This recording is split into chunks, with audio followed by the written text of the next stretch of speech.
अस्सलामुअलैकुम वरहमतुल्लाहि वबरकातुहू। जमात दहम बेटा, कैसे हैं आप सब? उम्मीद करती हूँ आप सब बेहतर होंगे और अपने अपने घरों में सेहतयाब होंगे। जैसा कि आपको बेटा पता है कि हमने अपनी क्लास में सब नंबर 4 सर सैयद का बचपन, जिसे हमारे बहुत ही बेहतरीन मुसन्निफ मौलाना अल्ताफ़ हुसैन हाली ने लिखा था, उनकी जाए विलादत और जाए वफ़ात, मैंने आपको अच्छे तरीके से वादा की थी उनकी तसानीफ। और उन्होंने जो जो सर सैयद अहमद ख़ान के बारे में लिखा था कि वो किस किस्म के बच्चे थे, उनका नाम किसने रखा, ठीक है, किस किस्म के बच्चे थे, कैसी हरकत करते होते थे, किस तरह से गौर व फिक्र करते होते थे, हर चीज़ मैंने आपको वाज़ा की थी और आप लोगों ने उसका खुलासा मुझे बहुत अच्छे तरीके से समझाया था। तो आज हम जो कि आज का लेक्चर है वो इसमें इस सब्जेक्ट की यानी इस बात की मशक करेंगे। चलिए फिर मशक शुरू करते हैं जी। यहाँ से हमारी मशक शुरू हो रही है सब की। सबसे पहले जी हल मशकी सवालात, ठीक है।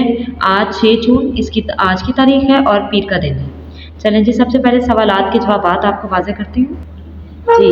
पहला सवाल है सर सैयद का बचपन की रोशनी में दर्ज झैल सवालात के मुख्तसर जवाब तहरीर करें। पहला सवाल है सर सैयद अहमद ख़ान की विलादत उनके भाई सैयद मोहम्मद ख़ान की विलादत की कितने अरसे बाद हुई? बेटा लेक्चर में मैंने अच्छे तरीके से आपको वाज़ा किया था, 6 बरस बाद हुई। नंबर 2, हुक्मा ने मेहनत के बारे में क्या राय दी?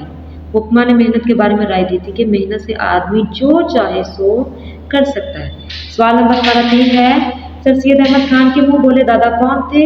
तो वो आपको मैंने वाज़ा भी किया था कि उनके मुँह बोले दादा शाह गुलाम अली थे और उनके वालिद की दरख्वास्त पर सर सैयद अहमद ख़ान की उन्होंने सर सैयद और सैयद मोहम्मद ख़ान का नाम रखा था। नंबर 4, मान बीबी कौन थी और उनका सर सैयद अहमद ख़ान के बचपन में क्या किरदार था? वो क्योंकि उनके घर की कदीम खातिमा थी, खैर ख्वाह थी, तो उन्होंने सर सैयद को पाला था और सर सैयद उनसे बहुत मोहब्बत करते थे। यही वजह थी कि जब मान बीबी का इंतकाल हुआ तो सबसे ज़्यादा जो कि रंजीदा और गमज़दा सर सैयद ही हुए थे।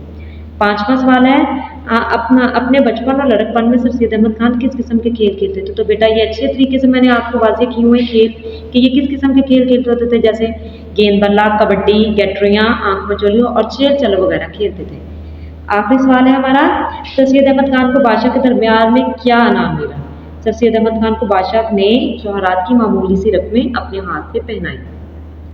हाँ जी, उसके बाद यहाँ से हमारा सवाल नंबर 2 शुरू हो रहा है। सर सैयद अहमद ख़ान की बहन का क्या नाम था? सफियतुन्निसा बेगम। सर सैयद अहमद ख़ान का नाम रखा था, जैसे कि ऊपर मैंने सवाल में भी आपको वाज़े किया है, शाह गुलाम अली ने। 3, सर सैयद अहमद ख़ान के नाना जान सुबह का खाना खाते थे तमाम जनाने के साथ, यानी तमाम की घर में बहू बेटियों के साथ, ठीक है। सर सैयद अहमद ख़ान ने तैराकी का फ़न कहाँ से सीखा? अपने वालिद साहब से। मिर्ज़ा साहब के उर्स में शाह साहब उनके मज़ार पर नजराना चढ़ाते थे 1 रुपये का। हवादार नाम है एक बहुत ही तेज़ दौड़ने वाले बेहतरीन घोड़े का। और आखिरी सवाल है सर सैयद अहमद ख़ान के वालिद को अकबर शाह के ज़माने में जश्न के मौका पर मिले कितने जी? 5 बादशाह, 3 रकूत और जवाहिर का खिलअत, ठीक है। और ये बहुत ही बेहतरीन तोहफ़ा था जो बादशाह की तरफ से सर सैयद अहमद ख़ान के वालिद को बतौर नजराना दिया गया। उसके बाद बेटा जी यहाँ से हमारा सवाल नंबर 3 शुरू हो रहा है। सर सैयद का बचपन के अहम निकात को सामने रखते हुए अपने अपने अल्फाज में खुलासा तहरीर करें, जो कि आप अपने क्लास में लेक्चर के दौरान मुझे सुना चुके हैं। तो ये सवाल हमारा पहले ही हो चुका है। तो अब है दर्ज झैल अल्फाज की मदद से पैराग्राफ मुकम्मल करें।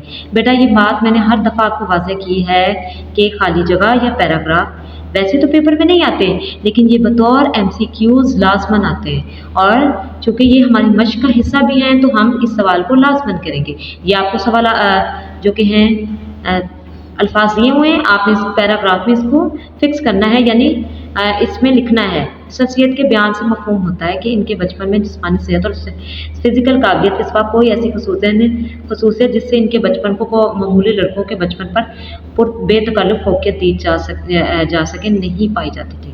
यानी आप पहले जो कि थे कि ये नहीं कह सकते कि ज़्यादा फहम फरास्त वाले अक्ल वाले बच्चे नहीं थे, लेकिन बाद में आप में इतनी सब जो कि हैं खसूसियात कैसे पाई गई वो वाज़ा करती हूँ। यानी जैसे बात बच्चे इब्तदा में नहायत ज़कीयत और तिबा और अपने हमजोलियों में सबसे ज़्यादा तेज़ और होशियार होते हैं। सर सैयद में कोई इनका इस किस्म का सही इम्तियाज़ ना था। यानी कुछ बच्चे ऐसे होते हैं ना जो गॉड गिफ्टेड होते हैं, सर सैयद ऐसे नहीं थे, लेकिन बाद में वो कैसे जो कि हैं उनका नाम तारीख में आ गया, उसके बारे में वाज़े करती हूँ। मालूम होता है कि उन्होंने अपने क़वाए ज़हीना यानी दिमाग को महज दिमागी रियासत यानी मुसलसल मशक़ और लगातार गौर व फ़िक्र से बतदरीज तरक्की दी थी। और यही वजह थी कि आज सर सैयद अहमद ख़ान का नाम दुनिया की तारीख़ में, पाकिस्तान की तारीख़ में वाज़ेह तौर पर आता है। ठीक है, यानी मेहनत करके आप हर चीज़ पा सकते हैं। ठीक हो गया, आज के लिए बस इतना ही। कोई चीज़ आपको नहीं समझ में आई तो वो दोबारा मुझसे पूछ लीजिएगा। इंशाल्लाह अगली वीडियो में दोबारा आपसे मुलाकात होगी। अल्लाह हाफ़िज़।